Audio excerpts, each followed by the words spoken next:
हरि ओम तत्सत। हरि ओम तत्सत। हरि ओम तत्सत। स्वस्ति श्री गणेशाय नमः। स्वस्ति श्री गणेशाय नमः। स्वस्ति श्री गणेशाय नमः। नीलाम्बुजगश्यामलकोमलांगं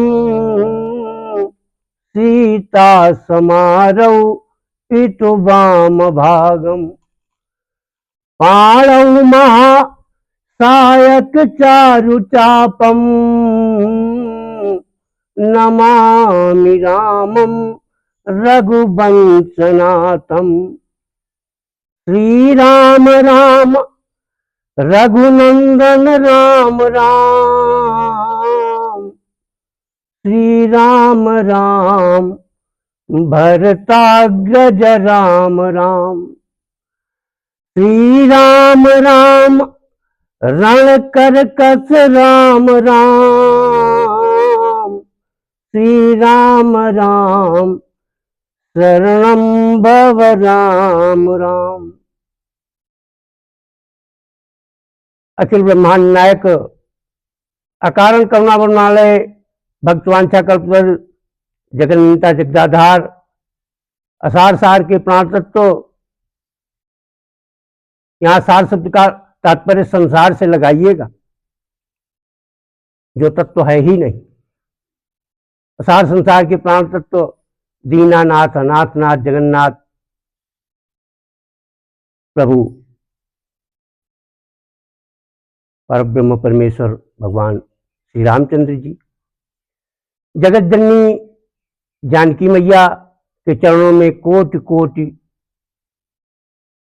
वंदन अभिनंदन नमन करते हुए आइए हम सब प्रभु श्री राम जी की कथा में आगे प्रवेश करें। पिछली कथा में आप लोगों ने श्रवण किया कि व्यक्तिगत परिस्थिति जन्य सोच के तहत अयोध्या के अधिकांश लोग राम वनगमन के पीछे जो षड्यंत्र रचा गया, यद्यपि वो षड्यंत्र नहीं है, मैंने परमात्मा राम का उदाहरण देकर के समझा दिया, किंतु जो इसे षड्यंत्र मान रहे हैं उनकी परिस्थिति जन्य सोच ये कह रही है कि इस प्रकरण में मात्र कैकेयी अंबा ही सम्मिलित नहीं बल्कि भैया भरतलाल जी का भी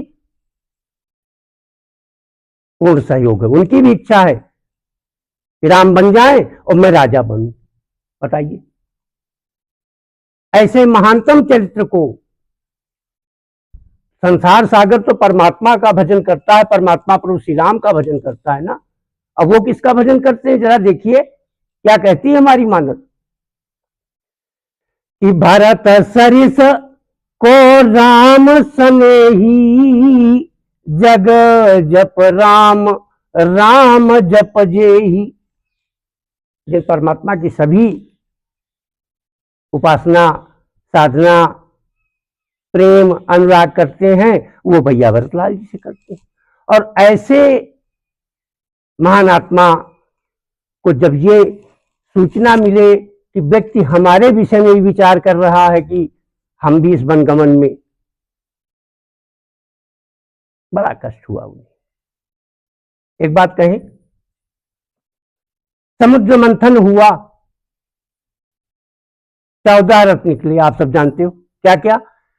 श्रीमणि रंभा बारुणी आम्य शंख गजराज कल पद्म धनधेन शशि धनवंतर विष बाज विष। और विष भी कोई तोला दो तोला नहीं निकला था, पूरी त्रैलोकी को भस्म कर देने की सामर्थ्य थी उस विष में। और पिया किसने? भोलेनाथ ने। ऐसा नहीं कि विष ने अपना प्रभाव नहीं दिखलाया, कंठ नीला पड़ गया, नाम पड़ा नीलकंठ। फिर भी संबंध कैसे हुआ जानते हो? भोलेनाथ का निवास कहां है? कैलाश पर्वत। और कैलाश का अर्थ क्या होता है? का धन लाश। और का नाम जल, का नाम जल से होता है। का धन आहार कहते हैं ना। तो का नाम जल का हुआ और लाश माने समाधि, तो वहां तो बर्फ ही बर्फ है। बर्फ है क्या? जल की समाधि तो है, अर्थात ठंडा प्रदेश, शीतल प्रदेश। उस पर भी शीतलता की अन्य व्यवस्थाएं, गंगा पापम शशि तापम, गंगा जी साक्षात विराजमान है सर। तापहारी चंद्रमा भी विद्यमान है, शशि तापम। और अन्यथा मत लेना, मैं तो थोड़ा मनोविनोद के कारण कह रहा हूं। शायद यही सारा फंक्शन देख करके वैज्ञानिकों ने फ्रिज का आविष्कार कर दिया होगा। किंतु आज वनगमन के जो महान अपयश का विष कैकई अम्बा को पीना पड़ रहा है, वहां तो न कोई कैलाश पर्वत है, ना कोई चंद्रमा है, ना कोई गंगा जी। भोलेनाथ के सहयोग के लिए थी, किंतु यहाँ कैकई अम्बा को सारा दुख अकेले। और कारण क्या है? परिचित जन सोच। सोच पे मैं ज्यादा बल इसलिए देता हूं, जब तक आप सोच में परिवर्तन लाएंगे नहीं, चाहे वो पारलौकिक जीवन हो चाहे लौकिक जीवन हो, सार्थकता का एक कदम बढ़ाना भी आपके लिए साधारण नहीं होगा। कुंभकर्ण से रावण विचार करने लगे, सीता को लेके आए हैं, लाख प्रयास उपाय कर रहे हैं, लेकिन हमारी ओर आकर्षित नहीं हो रही। कुंभकर्ण ने कहा कि आप तो रूप बनाना जानते हो, ऐसा करो राम का रूप बना लो। रावण ने कहा ये कार्य मैं तो कई बार कर चुका हूं, लेकिन क्या बतलाऊं कुंभकर्ण, मैं जब भी वो स्वरूप बनाता हूं तो मेरी सोच ही मिट जाती है जो मैं सीता के प्रति रखता हूं। धन्य है ऐसी सोच।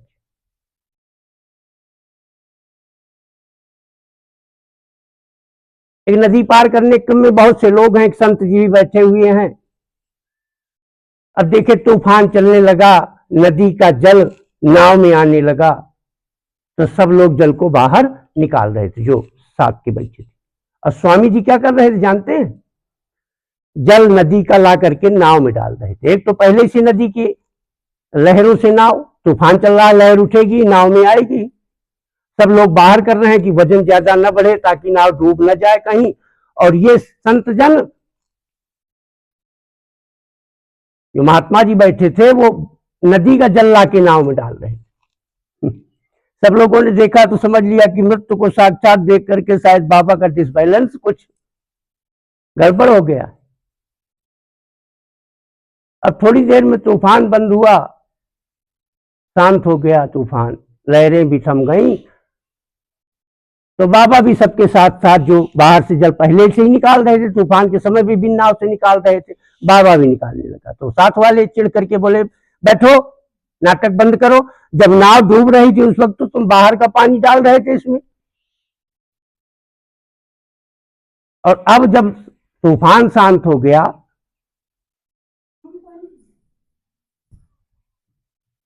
तो तुम नाव से पानी बाहर निकाल रहे हो। बड़ा सुंदर कर दिया महात्मा। बोले मैं तो प्रभु के कार्य में हाथ बटा रहा था, पहले तूफान आया, मैंने सोचा भगवान हम सबको डुबाना चाहते हैं तो हम सहयोग करें,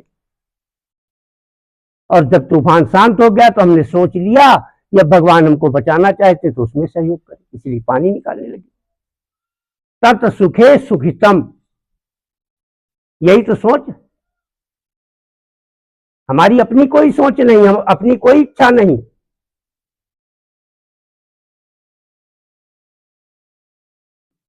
सोच यही विधि प्रभु प्रसन्न मन होई, करुणा सागर कीजिए सोई। हम तो उनकी प्रसन्नता में प्रसन्न रहते हैं।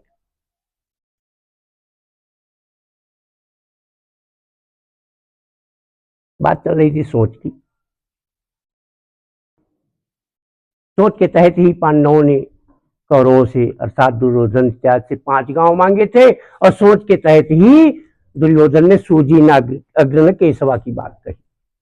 सोच का जीवन में बहुत बड़ा महत्व है।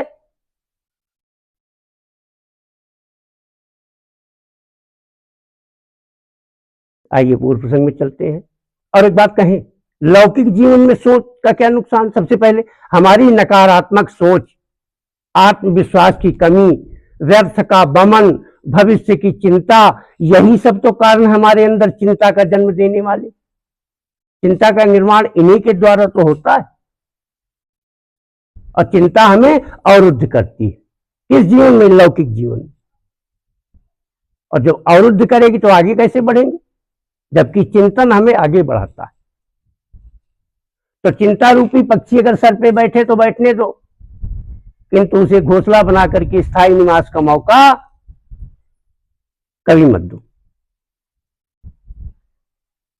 आइए ज्यादा विस्तार में नहीं लेंगे, प्रसंग पे चलते हैं। प्रसंग कहां चल रहा था?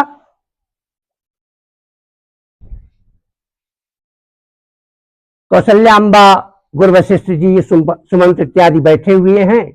ये उस प्रसंग के आगे के भाग है जहां मैंने कह दिया था कि सचिवागमन, भरत जी का मूल प्रसंग कहां से प्रारंभ, मैंने बताया था थोड़ा सा 2 लाइन पीछे से, ताकि कथा क्रम में आ जाए। भरतागमन सचिवागमन नगर नृप मरना, भरतागमन प्रेम बहु बरना। और धावहु बेगी, गुरु वशिष्ठ के पत्र के द्वारा, धावहु बेगी भरत पै जाहू, नृप सुधि कतऊ कहऊ जनिकाऊ। भरत की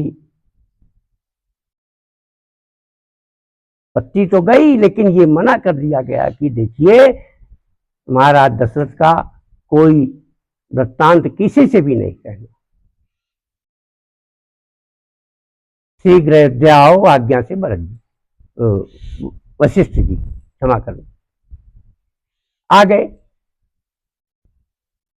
10 गात कर्मों से व्रत हो गए, और तब सुमंत्र, कौशल्याम्बा और गुरु वशिष्ठ जी भरत जी से कहते हैं, पितराज्ञा का हवाला दिया कि उनकी ऐसी इच्छा थी, अब तुम भरत राजगद्दी संभालो।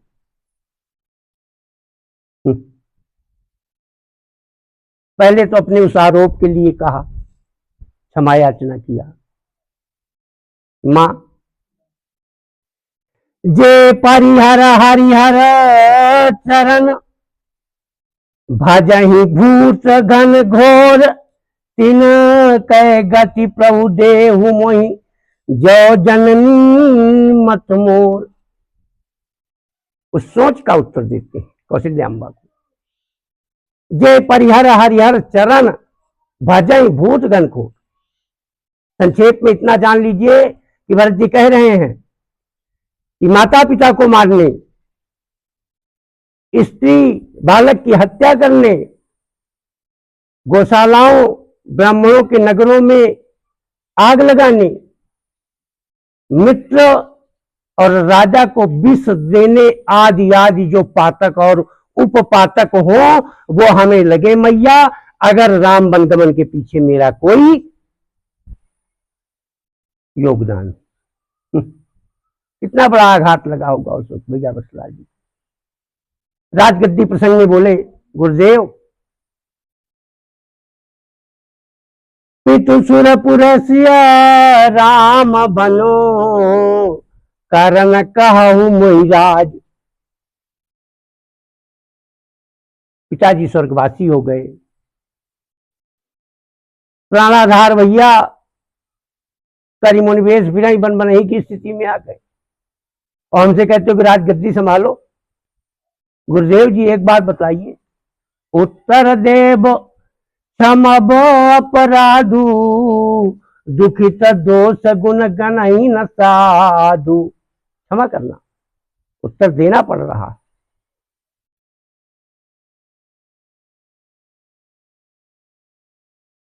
आप कहते हो इसी मेरी भलाई।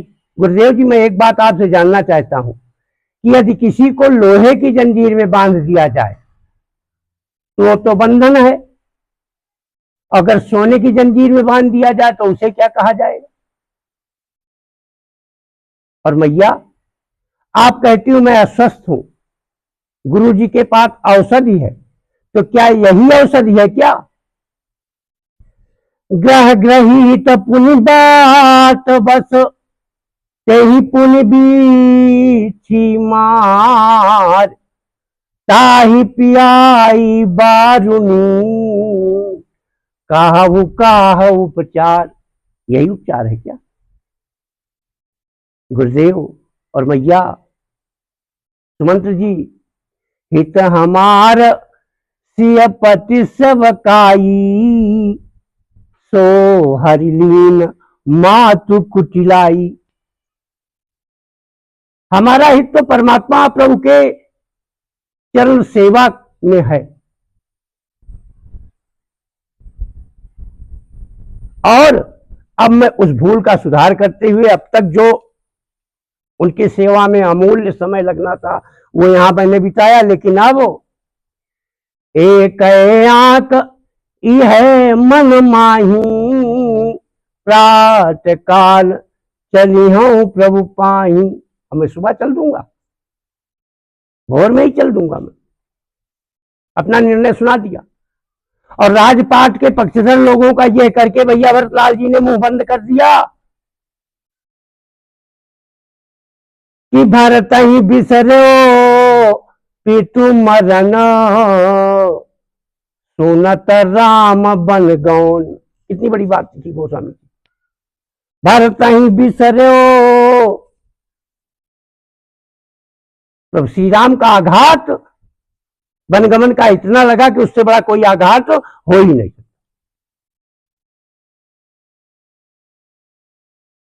अब कहने को तो कह गए कि एक आंख है मन माही, प्रात काल चलियो सब प्रभु पाई। अब जब सबको पता लगा तो अयोध्या में कोई रुकना ही नहीं चाहता, सभी चलने को तैयार हैं। हम नहीं रुकेंगे भाई, हम भी चलेंगे। भरत जी ने किसी प्रकार से समझाया बुझाया कि देखो, संपत्ति सब अपने लिए मत रुको, हमारे लिए भी मत रुको, लेकिन रुकना किसके लिए है? संपत्ति सब, अवधपुरी, संपूर्ण अवधपुरी जो पूर्ण राज्य है, ये किसकी संपत्ति है? संपत्ति सब रघुपति की आई, जो बिन जतन चलो तजिताही। बिना कोई उपाय किए इसको छोड़ करके जाना उचित नहीं है।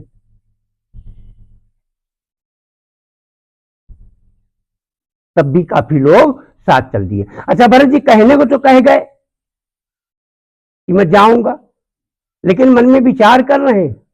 मन मैंने 9 गुण बतलाए थे आपको, और फिर निवेदन है कि अगर कोई प्रसंग की पुनरावृत्ति हो जाए तो ये मत कहना कि मैं कथा के कमी के कारण समय पास कर रहा था। नहीं, ऐसा नहीं है। और मानस ये सिद्ध करती है कि अगर कोई कथा आपको पहले से भी सुन रखी है, आती है, और फिर भी सुनाई जा रही तो उसे सुनिए। ये सिद्ध कहां कर रही है? अर्थ पंचक में। तो श्री राम वनगमन के समय जब लक्ष्मण जी भी जा रहे हैं ना, तो सुमित्रा अम्बा ने लक्ष्मण जी को अर्थ पंचक सुनाया था। आप सब जानते हो अर्थ पंचक के विषय में। उसी अर्थ पंचक को प्रभु श्री राम ने कई बार वनगमन के समय सुनाया, लेकिन फिर लक्ष्मण जी उसी को सुन रहे हैं, बड़े ध्यान से पूछ करके सुन रहे हैं। बार बार सुनो, उगताओ मत उससे। राम कथा जी सुनत रघाई, कभी भी इससे तृप्त मत हो। कहने को तो कह गए, फिर मन में विचार कर रहे हैं कि उहापोह है मन में। मन के 9 गुणों में मैंने धैर्य, भ्रांति, क्षमा, कल्पना, राग, द्वेष आदि इत्यादि मन के 9 गुण जो बतलाए थे, उसी में उहापोह होता है। भ्रम ही अर्थात मोह ही, मोह जब गंभीर हो जाता है तो वही भ्रम बन जाता है, और व्यक्ति की निर्णायक क्षमता कई भागों में अग्रसर होने लगती है। कोई निर्णय नहीं कर पाता, इसी को उहापोह कहा गया। मैंने पहले बतलाया, फिर बतलाता हूं कि यद्यपि पातंजल योग दर्शन में चित्त शब्द को भी मन के अर्थ में रखा गया, किंतु वेदांत के अनुसार जो वृत्ति संकल्प विकल्प करती है वो मन कहलाती है, जो अनुसंधान करती है वो चित्त कहलाती है। और रमण महर्षि का तो कहना है कि मन अगर आगे बढ़ता है तो ये गति है, स्थिर हो जाए तो साधना है। रमंत योगिना ईर्षा रामा, जो अपने में रम गया वो राम सदृश हो गया। वह पो है भरत जी के मन में कि यद्यपि जन्म कुमार मैं सत सदा सदोष आपन जान त्यागी मोहि रघुबीर भरोस। ऐसी सांत्वना तब दे रहे हैं जब विचार पहले उनके मन में उठ रहा है कि यद्यपि मैं भल अपराधी भय मोहि कारण सकल उपाधि तदपि शरण सन्मुख प्रभु देखी छामु सब करियई कृपाभिषेखी। भरत जी तो ब्रह्म के अवतार हैं, वेद तत्व तो सोच्चारी, उनको भरोसा हो गया, कोई बात नहीं। लेकिन यही भरोसा अगर परमात्मा के प्रति जीव का हो जाए तो बेड़ा पार हो जाए। एक बात में सुनिए, राघवेंद्र सरकार की जय। यही भरोसा यदि कैसा भी हूं, यदि उनके शरण में चला जाऊंगा तो क्षमा कर देंगे। सर्वधर्मान परित्यज्य माम एकम शरणम व्रज अपिचेत दुराचारो। प्रश्न कह रहे हैं कि पापी से पापी भी, तो फिर हम क्यों डर रहे हैं भाई उनके पास जाने में? उन्हें बनावट पसंद है नहीं है, क्षमा करना। बनावटीपन जैसे हो वैसे ही जाओ, जो कुछ भी है कूड़ा कचरा अच्छा भला जीवन के कर्म सत्कर्म अपकर्म जो कुछ भी है जाकर के उनके शरण में हाजिर हो जाओ। सर्वधर्मान परित्यज्य, किसी भी धर्म की परवाह मत करो, सिर्फ उनके शरणागत हो जाओ।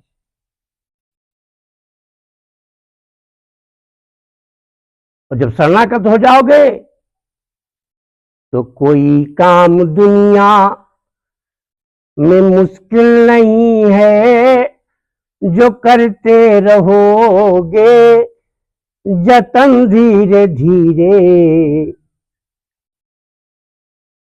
अगर उनसे मिलने की मन में तमन्ना करो शुद्ध अंता करण धीरे धीरे।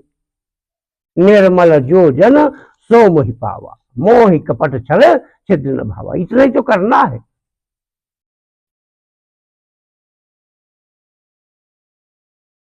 भैया भरतलाल जी सबको लेकर के भरोसा के साथ कि प्रभु क्षमा करेंगे चल देते।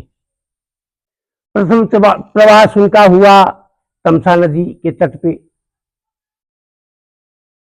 द्वितीय प्रवास में भैया भरतलाल जी रुके जाकर के गोमती तट। इसके पश्चात वो श्रृंगवेरपुर पहुंचे। श्रृंगवेरपुर का नाम आप लोगों ने सुना होगा। दशरथ की पुत्री अर्थात भैया भरतलाल जी की बहन शांता का विवाह यहीं पर श्रृंगी ऋषि के साथ हुआ था। ये कथा आप सब जानते हो। हाँ, इतना जरूर कहूंगा कि कथा के विषय में बहुत से विद्वानों ने बड़े बड़े भिन्न भिन्न मत दिए। कोई कहता है कि रोमपाद ने ले लिया था, दशरथ ने दे दिया था अपनी पुत्री शांता को। कहीं पे हमने संतों से यह प्रसंग सुना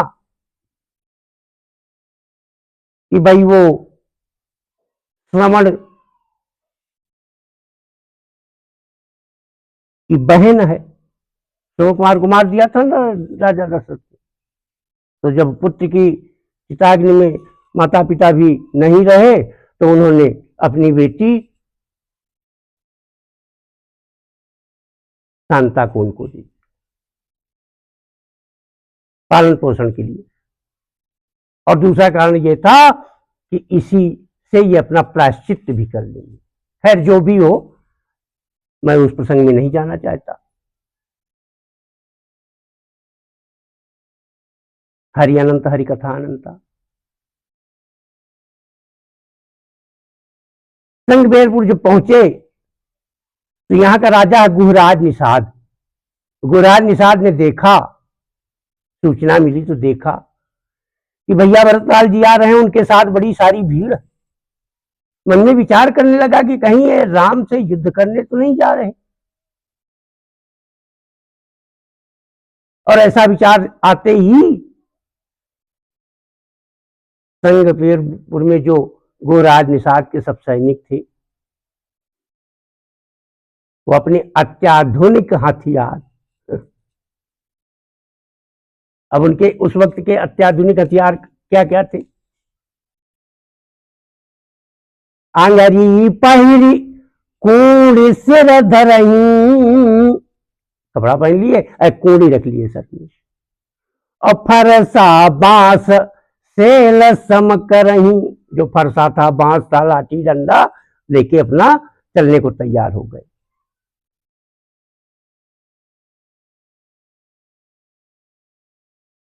तब तक एक चतुर्गुणी ने विचारा,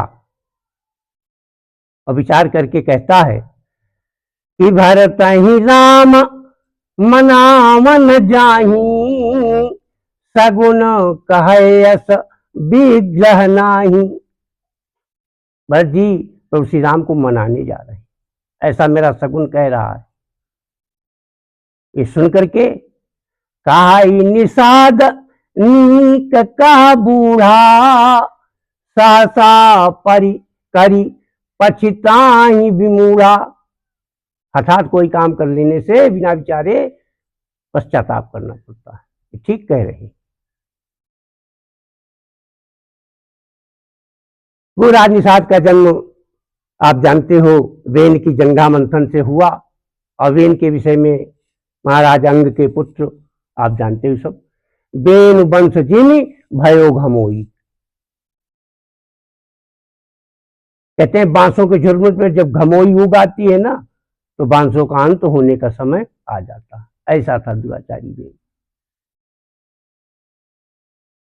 उसी के जंगा मंथन से गुहराज निषाद का जन्म हुआ, जो आज संगबेरपुर का राजा। अच्छा, परमात्मा राम से इसका बहुत बचपन का मेल मिलाप है, आगे प्रसंग में मैं बतलाऊंगा।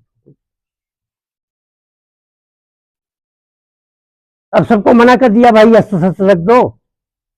पहले तो पत्रम पुष्पम, भरत जी से मिलने के लिए, भेंट के लिए पत्रम पुष्पम फलम तोय की व्यवस्था हुई। और जब व्यवस्था हो रही तो वहां राजनीति फिर होने लगी। क्या बोले, नहीं अभी भी थोड़ा बहुत परीक्षण तो कर ही लो। बोले कैसे करें?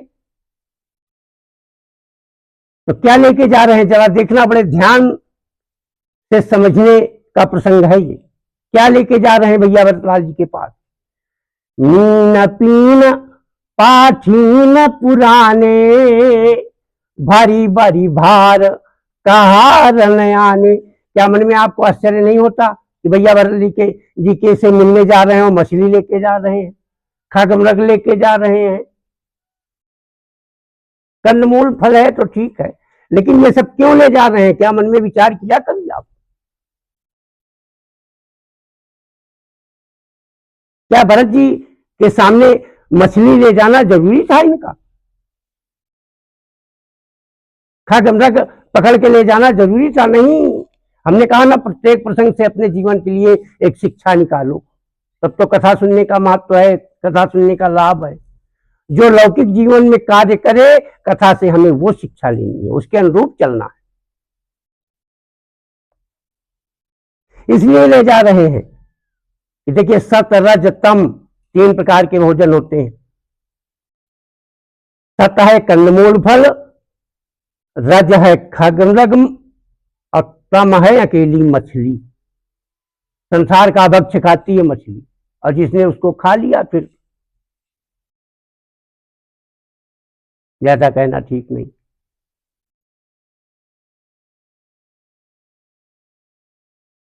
तो दृष्टांत रखा गया कि अगर कंदमूल फल की ओर भैया भरतलाल जी देखें तो समझ लेना मनाने जा रहे हैं। खगमृत की ओर देखें तो समझ लेना कि न मनाने जा रहे हैं, न राजपाट छोड़ने का इरादा, बल्कि मिलने जा रहे हैं। और अगर कहीं धोखे से मछली की ओर देख लें तो समझ लेना कि बस न मनाने जा रहे हैं, न लौटाने जा रहे हैं, बल्कि मारने जा रहे हैं। समय की सीमा अपने समय को पहुंच चुकी है, अतः इशारा हो रहा है शेष कथा में अग्रिम भाग में। और सबसे बड़ा, मैं कभी आप लोगों से नहीं कहता कि इस चैनल को सब्सक्राइब करो, लाइक करो, कभी सुना है इसके पहले? मुझे कष्ट होता तो सिर्फ ये कि मैं बार बार चेक पुकार करके कहता हूं, अच्छा कौन कहता है बेरोजगारी है, मगर यही बात कहूं तो यदि अपने आप परमात्मा का गुणानुवाद करने की कला भर लोगे तो आपका जाएगा क्या। और मैं बार बार कहता हूं कि यहाँ पे निःशुल्क सारी व्यवस्था है, आपको कुछ लाने की आवश्यकता नहीं, आपको भोजन मिलेगा, जल मिलेगा, बैठने लेटने की सारी व्यवस्था है, आपको एक नए पैसे की खर्च की जरूरत, वो भी आर्थिक व्यवस्थाएं आपकी जो रहेंगी वो भी पूरी की जाएगी। और अगर 15 दिन का भी समय, जीवन का अमूल्य समय आप दे देते हो तो परमात्मा की लीला कथा कह करके अगर कहीं कोई किसी भी दृष्टि से कोई, और जो लाइक शेयर कर देते हैं उनके लिए बहुत बहुत साधुवाद, बहुत बहुत धन्यवाद। ये जो थोड़े बहुत कर देते हैं, मैं इसी विश्वास और भरोसे के सहारे, क्योंकि मैं हतोत्साहित हूं, न मेरे पास कोई माइक है इतना, न कोई लाइट की व्यवस्था है, और इस व्यवस्था में भी सब लोगों का सहयोग मुझे मिल रहा है, तो ये प्रभु की कृपा है। मैंने पहले भी कहा था कि कथा में यदि कोई सद्गुण परिलक्षित हो जाए तो प्रभु चरणों में समर्पित, और कोई त्रुटि नजर आ जाए तो मुझे वापस कर देना। हाँ, ध्यान इस बात का रखना कि बिगड़ी हुई घड़ी भी 24 घंटे में 2 बार सही समय बतला देती है।